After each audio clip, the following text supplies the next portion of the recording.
कहते हैं राजस्थान की वीरान रेत में एक हवेली है। सदियों से खंडहर, मगर उसकी दीवारों में अब भी कोई जिंदा राज दफन है।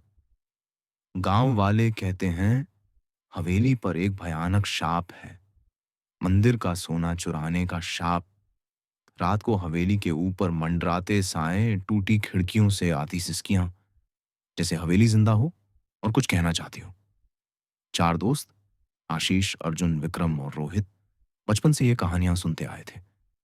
डर था, मगर सच जानने की सनक उससे भी बड़ी थी।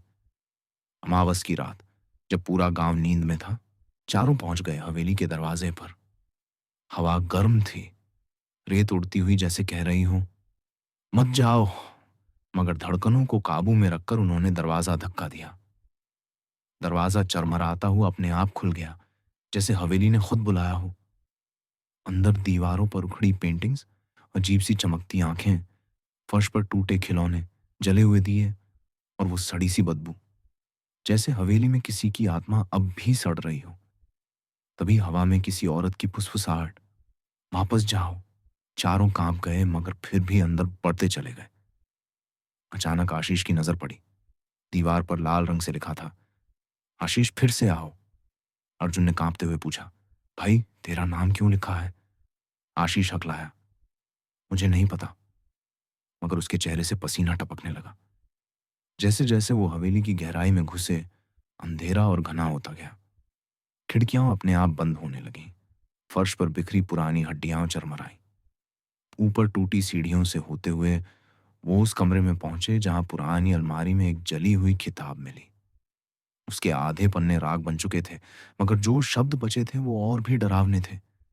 शाप, मंदिर का सोना, आत्माएं लौटेंगी, और एक धुंधली तस्वीर जिसमें हवेली का पुराना मालिक दिखा। चेहरा आशीष से हूबहू मिलता था।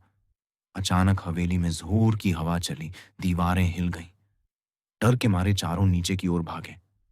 तभी फर्श पर एक जगह मिट्टी थोड़ी उभरी हुई दिखी। हिम्मत करके मिट्टी हटाई तो एक सड़ी सी संदूक निकली। खोला तो मंदिर की मूर्तियां, घंटियां और सोने के सिक्के।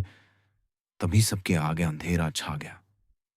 कुछ पलों बाद खुद को पुराने जमाने के कपड़ों में उसी हवेली में खड़ा पाया। यादें लौट आईं। वही चार दोस्त, हवेली के असली मालिक। लालच में मंदिर का सोना चुराया, हवेली में छुपाया। तभी पुजारी की आवाज गूंजी, लालच अंधा कर देगा। हर 100 साल बाद लौट कर आओगे। जब तक सोना मंदिर नहीं लौटाओगे, हवेली तुम्हें छोड़ेगी नहीं। सपना टूटा तो सब पसीने से भीगे थे।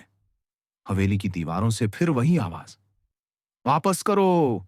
समझ आ गया, शाप तभी टूटेगा जब सोना मंदिर को लौटाया जाएगा। संदूक उठाया, दरवाजे की तरफ दौड़े, मगर दरवाजा तेज आवाज के साथ बंद हो गया। हवेली की सीलन से टपकती बूंदें, उनमें बनती डरावनी शक्लें, जैसे हवेली देख रही हो। तभी फर्श पर दरार पड़ी। एक गुप्त सुरंग दिखी, जैसे हवेली ने खुद रास्ता दिखाया हो। यही रास्ता है। सुरंग में घुसते ही दम घुटने सी बदबू, दीवारों पर खून के निशान, किसी के रोने की आवाजें, मत जाओ, वापस जाओ। मगर डरते डरते आगे बढ़े। अचानक सुरंग दो हिस्सों में बंट गई। एक तरफ ठंडी हवा, दूसरी तरफ किसी के रोने की आवाज। अर्जुन बोला, चलो उधर। मगर रोहित ने रोका, नहीं, वो हमें फंसाने के लिए है। किसी तरह सही रास्ता चुना। दिल जोर जोर से धड़कता रहा। रास्ते में पुरानी दीवारों पर अजीब नक्शे बने थे, जैसे हवेली का असली नक्शा। तभी दिखा, हवेली में एक सीक्रेट चेंबर भी था, जहां असली शाप का रहस्य छुपा था। दिल कांप उठा, मगर अब पीछे हटना नामुमकिन था। वो चेंबर मिला। अंदर दीवार पर लिखा था, सोना सिर्फ धन नहीं, आत्माओं का बंधन है। जब तक लौटाओगे नहीं, आत्माएं मुक्ति नहीं पाएंगी। तभी एक डरावनी परछाई दिखी। आवाज आई, मुझे मुक्त करो। चारों ने कांपते हाथों से संदूक उठाया। सुरंग के आखिर में पहुंचकर मंदिर की सीढ़ियों पर रखा। हाथ जोड़कर बोले, माफ कर दो। मंदिर की घंटियां अपने आप बजने लगीं। हवेली की हवाएं थम गईं, जैसे किसी ने शाप तोड़ दिया हो। सबने राहत की सांस ली, मगर तभी आशीष की जेब में हाथ गया। उसमें वही सोने का सिक्का था। आंखें फटी की फटी रह गईं। खिड़की से बाहर देखा तो हवेली की छाया हवा में झूल रही थी, जैसे कह रही हो, शाप कभी पूरी तरह नहीं मरता, और तभी हवेली के पिछवाड़े एक और बंद दरवाजा दिखा, जैसे कुछ और रहस्य अब भी बाकी हो। कहानी यहीं खत्म होती है।